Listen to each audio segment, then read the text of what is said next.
Recordem a aquesta hora quina és la pregunta del dia. Junts pel Sí i la CUP salvaran el desacord de la moció del 9 de novembre. Els espectadors poden contestar, com sempre, al telèfon i a les xarxes socials. Però, vaja, una de les dues parts que pot respondre a aquesta pregunta és veritat que per posar-se d'acord falten dos, eh? L'altra part ja mirarem de preguntar-los. I també és, sens dubte, l'Anna Gabriel, que ve en nom de la CUP. Bon dia i benvinguda. Bon dia. Aquest desacord que hi ha en aquests moments sobre aquesta moció que la CUP va presentar és salvable d'aquí a la setmana en què ve, en què això el ple acabarà decidint si es vota o no, d'ara en parlarem, però comencem per la pregunta de si hi ha marge per aquesta tensió, que ens sembla evident. Si no ho és, vostè ara ens ho explicarà. Es rebaixi? Depèn una mica de la postura que tingui la mesa del Parlament. La mesa del Parlament és qui té la potestat, diguem-ho així, d'admetre a tràmit les mocions. Va considerar que s'havia d'admetre a tràmit de forma condicionada i per nosaltres les condicions que ens posen, que és que s'adapti a la legalitat espanyola i que obeeixi la sentència del Tribunal Constitucional, no és que no sigui assumible per nosaltres a nivell CUP, a nivell orgànic intern, perquè ens hem capficat en alguna cosa, sinó perquè nosaltres volem donar compliment a la resolució que vam aprovar el 9 de novembre al Parlament, en la que deia justament que desoiríem allò que vingués del Tribunal Constitucional. Per tant, no entenem que ara se'ns demani una cosa que justament aniria a contravenir una resolució que vam aprovar justament amb els vots de Junts pel Sí i de la CUP. Per què presenten vostès aquesta moció, Anna Gabriel? La presentem per diferents motius. Primer, per donar compliment a una declaració aprovada el 9 de novembre, que encara s'ha de desplegar, s'ha d'implementar. Què no s'està complint? És a dir, vostès presenten això perquè creuen que alguna d'aquestes coses que diu la declaració del 9 de novembre no s'estan complint? Més que no s'està complint, nosaltres entenem que com a grup parlamentari el nostre deure, i de fet és part de les funcions que tenim atribuïdes, és instar el govern a donar compliment a tot de qüestions, algunes que potser no tenia previstes i d'altres que sí que tenia mandatades, com és tot el que se li encomanava en aquesta declaració del 9 de novembre. I per tant, què fem? Doncs demanar que el govern proposi un calendari d'implementació, una calendarització de l'execució dels compromisos que vam assumir la majoria parlamentària. Per tant, no és tant diagnosticar què s'està complint o no, sinó que el paper de la CUP és una mica instar, accelerar, diem nosaltres també, garantir que es dona compliment a tot allò que ens vam comprometre. Però no només això, perquè la moció també parla d'altres qüestions i dona resposta o pretén donar resposta a l'ofensiva judicial que estan tenint bona part dels ajuntaments, alguns ajuntaments, que van donar suport justament a aquesta declaració aprovada pel Parlament. Nosaltres tenim càrrecs electes que estan sent requerits per l'Audiència Nacional a Vic, per exemple, l'alcaldessa de Berga. Tenim alcaldes que s'han negat a facilitar la documentació requerida pels Mossos d'Esquadra i l'Audiència Nacional i que estan sent advertits ja per segona vegada, com els alcaldes de Salrau i la de Mat, per exemple. Davant una ofensiva judicial de l'estat espanyol amb els tribunals d'excepció als que ens té acostumats, mereix una resposta per part del Parlament. I què estem dient nosaltres? Doncs no només donem suport a aquests electes i a aquests ajuntaments, sinó que faríem bé que els Mossos d'Esquadra no col·laboressin amb l'Audiència Nacional per requerir aquests alcaldes. I també, i per últim punt, el que plantegem és que comencem a implementar també la fase preconstituent del procés constituent, que seria l'últim apartat de la moció. I en demanen que, a més, tingui pressupost. Sí, perquè no se'n parla. Estem parlant molt de pressupost aquestes últimes setmanes, de forma reiterada, i en canvi no es parla d'una de les partides que al nostre entendre hauria de ser preeminent en aquesta legislatura, que si la volem excepcional i volem que senti les bases per a una nova república, ha de tenir en la fase del preprocés constituent, doncs, evidentment, un acompanyament a nivell de recursos. Vostè hi va dir, si aquesta declaració del 9N és paper mullat, que ens ho diguin. Sí, clar, perquè nosaltres, quan vam donar suport a aquesta declaració del 9N, vam donar suport perquè enteníem, primer, que era coherent amb els resultats que s'havien obtingut el 27 de setembre. Majoria independentista, per tant, què fem? Doncs donem inici al procés de desconnexió amb l'Estat, que és el que diu la declaració del 9N. Nosaltres ja prevèiem que hi hauria un embat judicial de l'Estat espanyol. Jo crec que qualsevol persona, des del sentit comú, sabia que hi hauria una reacció, si vam tenir una reacció a l'Estatut autonòmic, diguéssim. Com no hi havia d'haver reacció a això? Per tant, nosaltres ja també prevèiem que davant d'aquesta reacció nosaltres no acataríem. Per què? Perquè si tinguéssim un estat espanyol democràtic, amb voluntat de resoldre el conflicte polític, etc., cap problema, però com que no el tenim, i sabem que allò que vingui de les seves institucions anirà a ofegar l'anhel democràtic del nostre poble, doncs ens veiem amb l'obligació, és que és una obligació, desoir el que et diu el Tribunal Constitucional, perquè tu tries o Tribunal Constitucional, Estat espanyol, o voluntat popular del 27 de setembre. I en aquest camí anem nosaltres. Per tant, si aquest no ha de ser el camí compartit amb Junts pel Sí, camí cap a la desconnexió, cap a l'obertura d'un procés constituent, i molt important també, una bateria de mesures que contenia aquesta declaració el 9 de novembre, que anaven a identificar 9 aspectes sobre els quals era molt important també que no acatéssim decisions de les institucions espanyoles perquè atacaven drets fonamentals. Vostè creu que Junts pel Sí, entenc de les seves paraules, però confirmi-m'ho o desmenteixi-m'ho, està variant el seu full de ruta respecte a aquest 9N sense modificar la lletra?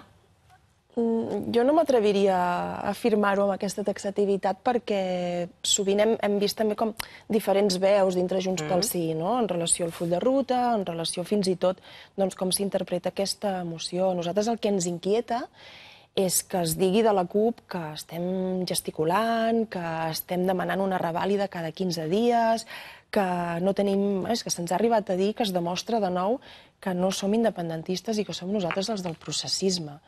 I dius, no, però si nosaltres, com independentistes que som, que vam concórrer aquestes eleccions per donar-li un calat extraordinari a aquesta legislatura, estem actuant amb coherència i estem demanant que es compleixi el que la majoria independentista es va comprometre a tirar endavant. Per tant, estem fent el que, entenc, toca fer en aquest moment. Escoltem en aquest sentit el que ahir deia, per exemple, l'expresident Artur Mas, que anava una mica en aquesta línia que ara vostè diu.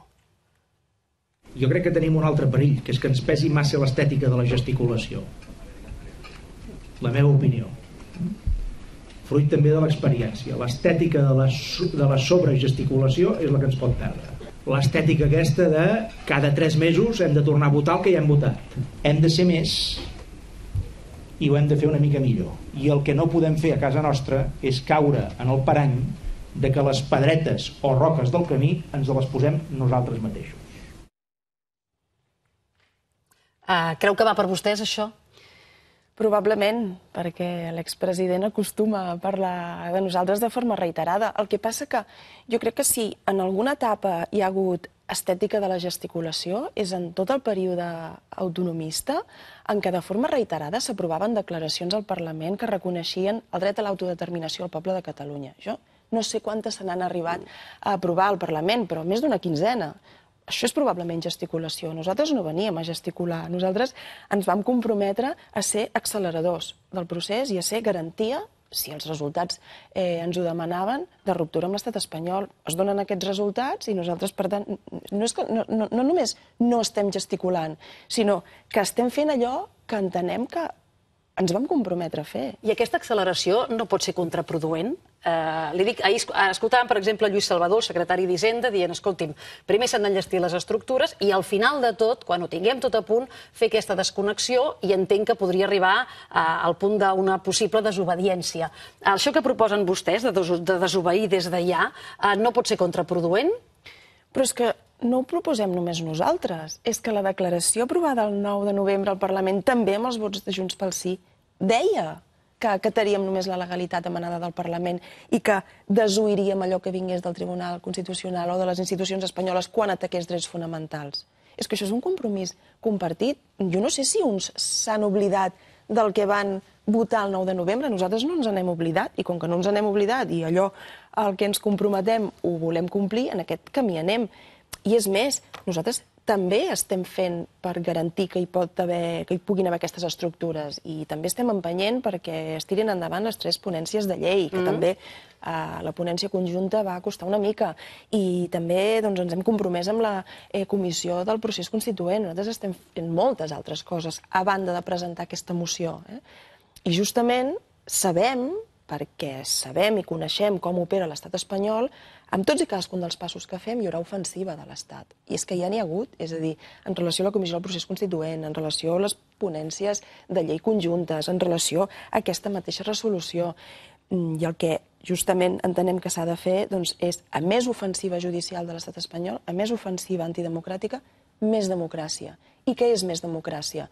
avançar en el sentit majoritari que va expressar la gent el 27 de setembre. Quan efectivament aquestes 3 lleis de la desconnexió, simplificant molt, es debaten en ponència conjunta i no, per exemple, presentar un projecte de llei del govern i després també igualment debatre-ho, al Parlament es diu això també es fa justament per evitar el xoc directe amb el Tribunal Constitucional. I vostès, en canvi, d'això hi participen. Comparteix aquesta... Sí, és que no compartim que la voluntat d'haver-ho fet a partir d'una ponència conjunta sigui evitar el xoc amb el Constitucional. Un xoc amb el que nosaltres no hi tenim cap problema, perquè xocar contra la no democràcia i, per tant, nosaltres cap problema per retratar què és l'estat espanyol. Nosaltres ho fem en ponència conjunta perquè enteníem que justament era molt oportú convidar la resta de partits polítics, de grups parlamentaris, a participar de la ponència des del moment zero, de no portar un text predeterminat, de que no hi hagués apriorismes, perquè no se'ns pogués dir justament que condicionàvem el debat. És una fórmula prevista al reglament parlamentari i enteníem que néixer així era convidar la resta de grups parlamentaris una fórmula que la resta de grups parlamentaris no han comprat, per entendre'ns, i que, a més, els serveis jurídics del Parlament també van desaconsellar.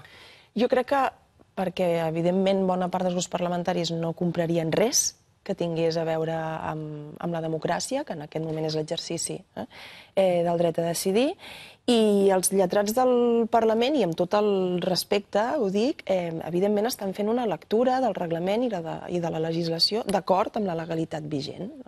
I, per tant, amb tot allò que vagi a respondre amb una lògica d'excepcionalitat política, doncs ells hi posen un límit legal que és comprensible des de la perspectiva d'un lletrat del Parlament. El que passa que nosaltres, com a càrrecs electes, que tenim un altre mandat, que no és justament el de ser absolutament respectuosos amb la legalitat autonòmica, doncs evidentment tenim una altra funció.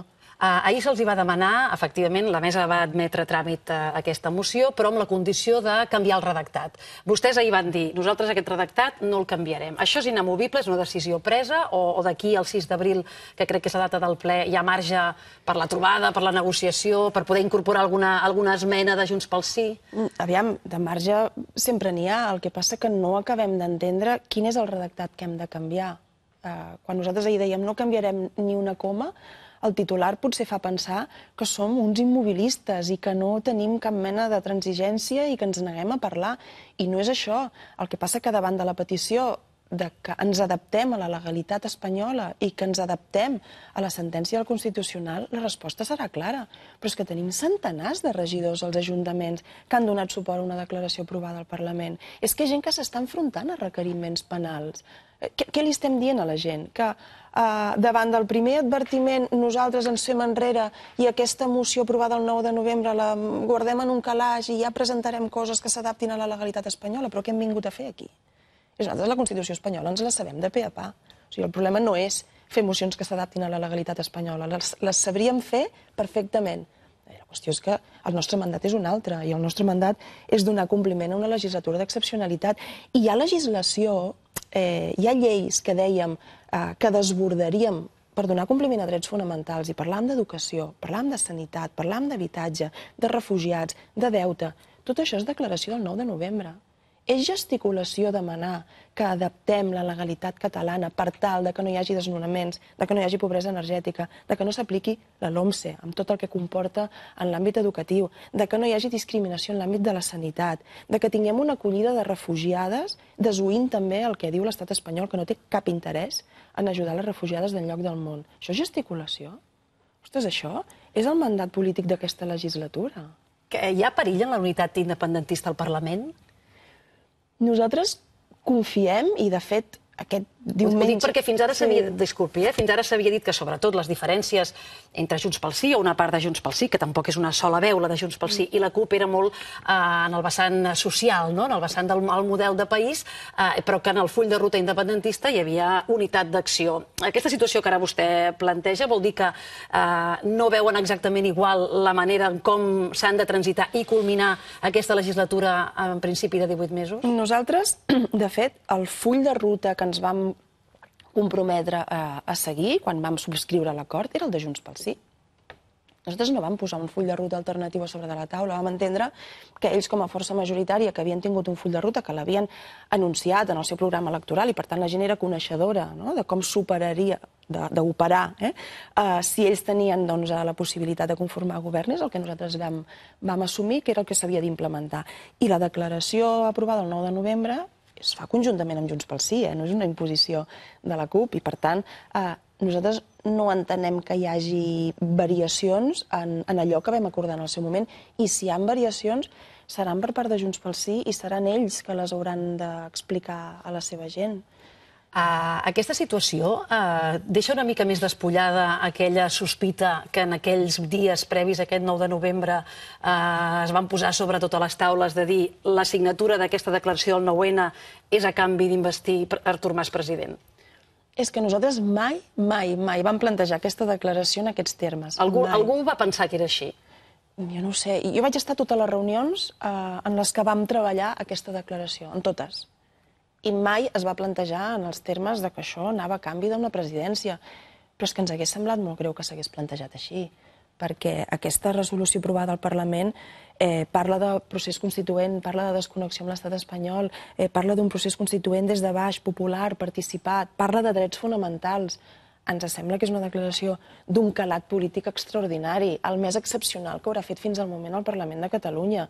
I no es correspon amb abordar qui ha de presidir la Generalitat, que és un càrrec institucional que té la seva importància, òbviament, però que, evidentment, quan estàvem parlant d'això, estàvem sentant les bases de la legislatura. I vostès plantegen aquesta moció també com un agent de canvi amb un suport als pressupostos, o tampoc? No, en cap cas. És que són com qüestions diferents, no? És a dir, si parlem d'un president de la Generalitat, o parlem d'uns pressupostos, o parlem de l'aprovació d'una llei en concret, i ens ho mirem així, això podria ser una legislatura autonòmica, normal.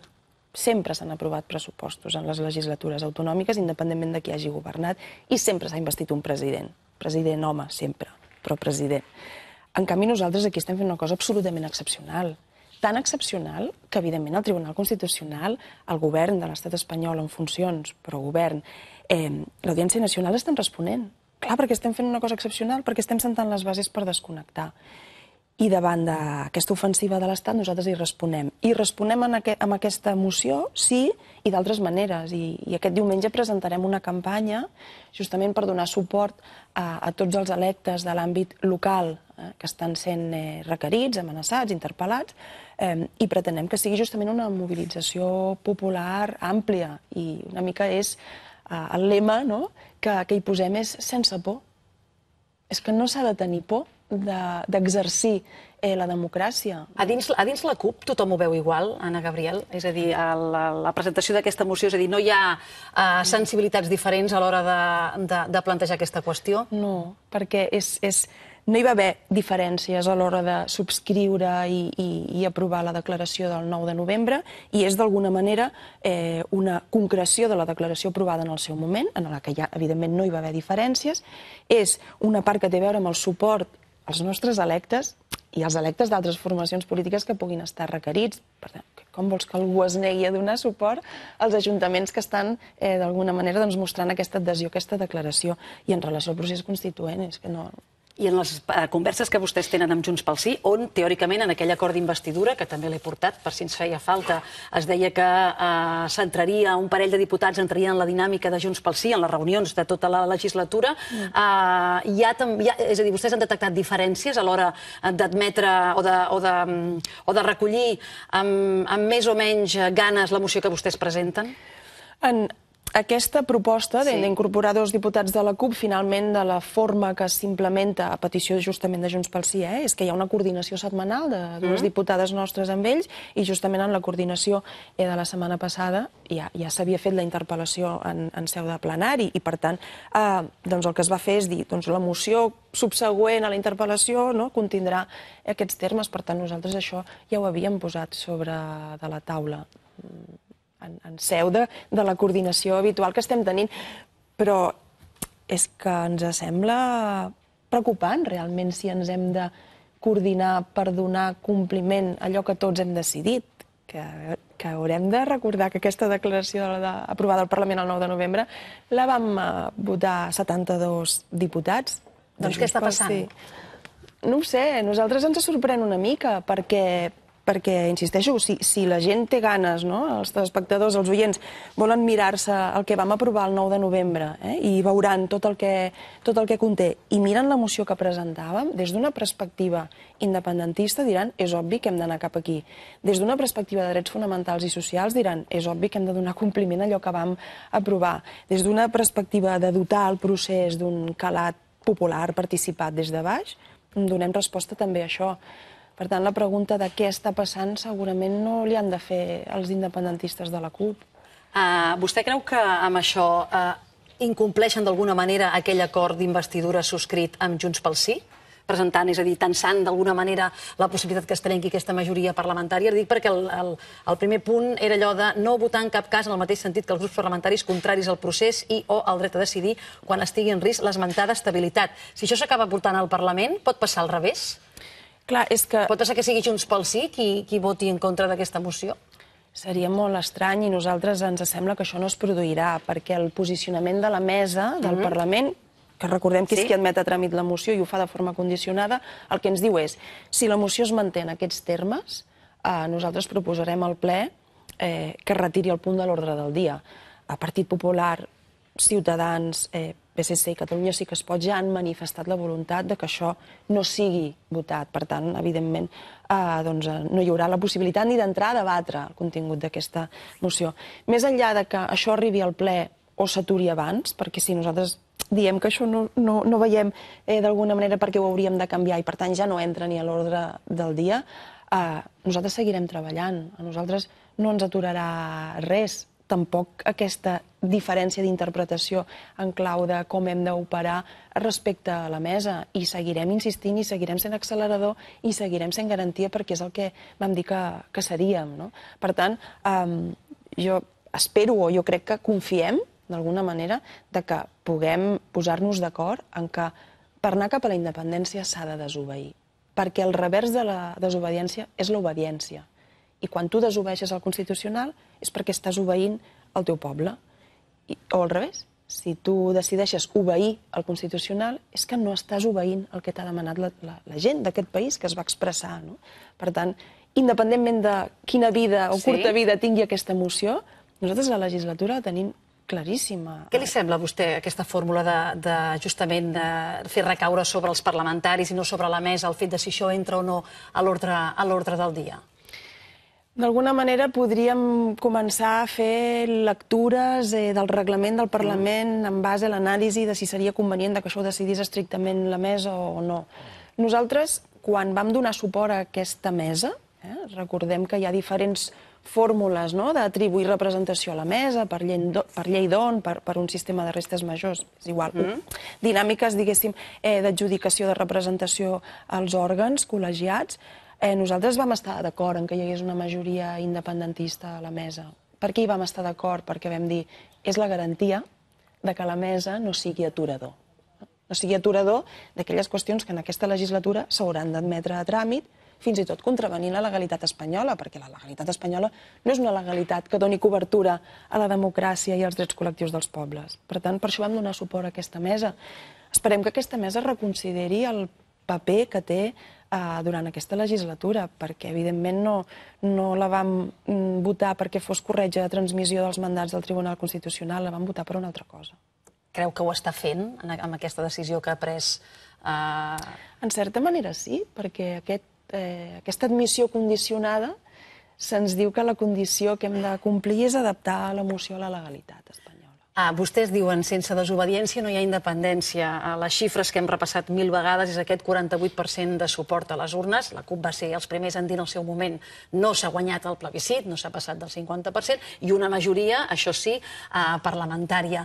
El fet, d'alguna manera, de trampejar diguem-ho així, el Tribunal Constitucional, pregunto, no pot respondre justament a caminar en aquest equilibri en què no hi ha la majoria de vots, però sí que hi ha la majoria parlamentària, que és un equilibri, és un trànsit realment complicat. I vostès estan tibant, per entendre'ns? No, nosaltres el que vam dir és que el 48% d'adscripció clara als postulats independentistes no permetien fer una declaració unilateral d'independència en l'inici de la legislatura. Cosa diferent que llegir els resultats produïts el 27 de setembre en què, evidentment, l'independentisme és molt superior a les forces que plantegen l'establiment de l'estatus quo i, per tant, la pertinença a l'estat espanyol.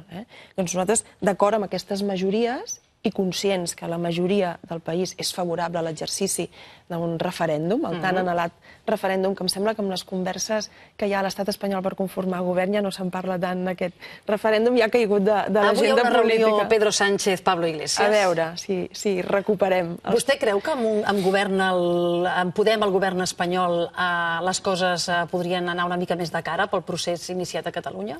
Doncs si ells posen com a condició sine qua non per conformar un govern que es pugui exercir el dret a l'autodeterminació i, per tant, convocar un referèndum a Catalunya, per tant, que la gent s'expressi a les urnes, haurem avançat.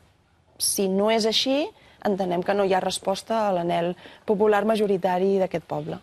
Escolti'm, avui fa 10 anys que el Congrés dels Diputats aprovava l'Estatut de Catalunya, el darrer, el suspès després parcialment pel Tribunal Constitucional. Jo no sé fa 10 anys a què es dedicava ni on era Anna Gabriel. Fent campanya en contra de l'Estatut. Fent campanya en contra de l'Estatut. Però no sé si s'imaginava que 10 anys després seria diputada i que justament la situació a Catalunya seria la que és. No, però sí que és veritat que moltes persones i l'esquerra independentista ja en aquell moment feia campanya en contra de l'Estatut, cridava a no participar ni tan sols a la seva votació perquè enteníem que cap estatut donaria resposta als anhels d'aquest poble, com finalment s'ha demostrat. Per tant, en aquell moment nosaltres ja estàvem fent campanya per la independència i, òbviament, no teníem al cap que estaríem al Parlament 10 anys després i tampoc teníem al cap que estaríem avui aquí podent parlar d'això. És una sort que en 10 anys, a vegades, en la història dels pobles les coses van lentes, a no ser que estiguis en una lògica revolucionària, i és una sort que puguem estar parlant d'exercici de drets democràtics, de drets fonamentals, de ser coherents respecte al que la nostra gent ens demana i de posar sobre la taula què significa el Constitucional, què significa l'Audiència Nacional, com respon l'estat espanyol davant dels anhels democràtics. Jo crec que està molt bé. Per acabar, sobre tema pressupostos, que sap que efectivament sigui una legislatura de 18, de 24 o de 16 mesos fan falta, les converses van endavant amb l'equip d'Oriol Junqueras? No s'han iniciat. No s'han iniciat? No. Avui es conforma justament el grup de treball sobre el deute, que era un dels compromisos que teníem també, que ens sembla que va també molt estretament lligat a la qüestió dels pressupostos. En la mesura que decidim quin tractament li donem al deute, que és, com sabeu, la primera conselleria de la Generalitat en partida pressupostària, també sabrem de quin tipus de pressupostos podrem parlar. Per tant, això és un primer pas, però nosaltres no hem començat a abordar el debat dels pressupostos. Això vol dir que la CUP tampoc té, òbviament, decidit el seu vot als pressupostos, perquè no serà un vot de sí sense haver-los vist. Òbviament. Jo diverses vegades he dit, amb qualsevol partit polític de qualsevol democràcia avançada, quan parlem de democràcies avançades, que a vegades mirem cap a Europa i cap als països nòrdics, se li demanaria a un representant d'un partit polític si votaria o votarà uns pressupostos que no ha vist? Jo crec que és una pregunta. Però vostès han signat un acord parlamentari que diu que no votar en cap cas en el mateix sentit que els grups parlamentaris contraris al procés del dret a decidir quan estigui en risc l'esmentada estabilitat. Els pressupostos són importants per aquesta legislatura ambiciosa, desplegar tot això que vostè deia abans, en termes socials, d'ensenyament, de pobresa energètica. És a dir, això també forma part de la legislatura i sense uns pressupostos ja se'ns ha dit per activa i per passiva que no tira endavant. Sí, el que passa que també serà convenient que siguem rigorosos quan abordem la qüestió dels pressupostos i no convertim els pressupostos en una arma llancívola per fer partidisme. Què vull dir amb això? Que jo crec que la ciutadania es mereix que els hi expliquem si no hi ha pressupostos i supera amb pressupostos prorrogats quins marges tenim. És interessant fer aquest exercici de pedagogia política. Jo crec que la gent no té per què tenir menys informació que els que són representants electes a una institució. Per tant, podem operar... Per tant, quan ens diuen que sense pressupostos no es poden fer no sé quantes coses... Moltes coses es poden fer, d'altres segurament no. En tot cas, uns pressupostos que es presentaran al mes de maig i que es poden aprovar i entrar en curs, anant molt bé a l'inici del curs del proper període de sessions, i en canvi durant aquests mesos no estem pas assistint a cap debacle ni a cap cataclisme. Per tant, jo no vull treure la importància a uns pressupostos perquè evidentment la tenen, com moltes altres qüestions tenen importància, sobretot en aquesta legislatura. El que és obvi que nosaltres no direm sí a uns pressupostos que no hem vist, i perquè aquest acord que plantejava l'estabilitat parlamentària, per nosaltres l'estabilitat parlamentària també es llegeix en clau quin és el moment en el país, quines són les necessitats, i ja hem dit, retallar més, privatitzar més i pressupostos antisocials per nosaltres és posar en risc també l'estabilitat parlamentària. Anna Gabriel, gràcies per tornar a passar pels matins, per mirar de fer balanç del moment polític, sobretot centrat en aquesta relació entre Junts pel Sí i la CUP, que ha quedat una mica en entredit arran d'aquesta moció i que, com fem a la pregunta del dia, queda una setmana per salvar aquest desacord. Entenc que, de les seves paraules, vostès no mouran, continuaran sense moure el redactat d'aquesta moció que presenten. Veurem, doncs, què fa Junts pel Sí davant d'aquesta moció. Que vagi molt bé. Moltes gràcies. És un quart